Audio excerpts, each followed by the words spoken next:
Welcome to Satya சமையல். நேற்று ஆப்பம்மா வாட்டி வச்சோம்ல, அந்த ஆப்பத்தை நான் ஆப்பச்சட்டியில் ஊற்றி எடுக்க போகிறேன். நாங்கள் அது எப்படின்னு பார்த்தோம். ஆப்பம்மா வாட்டி நல்லா பொங்கி வந்துச்சு. இது கொஞ்சம் தண்ணியாக இருக்கணும். தண்ணியாக இருந்தால் தான் நல்லா உங்களுக்கு ஊற்ற முடியும். பார்த்தீங்கன்னாலே தெரியும், நல்லா புஷ்ஷுன்னு இருக்குது.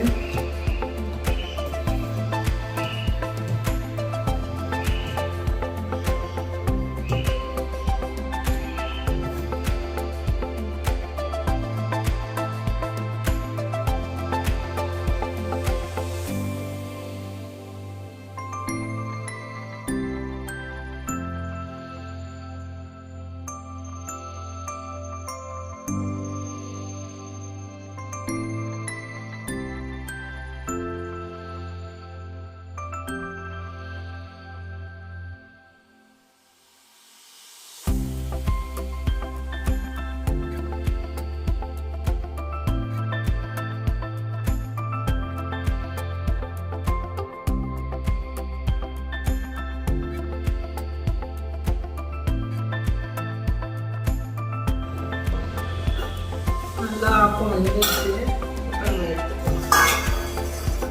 ஆக்சுவலாக ஆப்பத்துக்கு முன்ன கரண்டி கொடுத்தாங்க, எனக்கு அது செட் ஆகல. நான் அதனால ஸ்பூன் வச்சு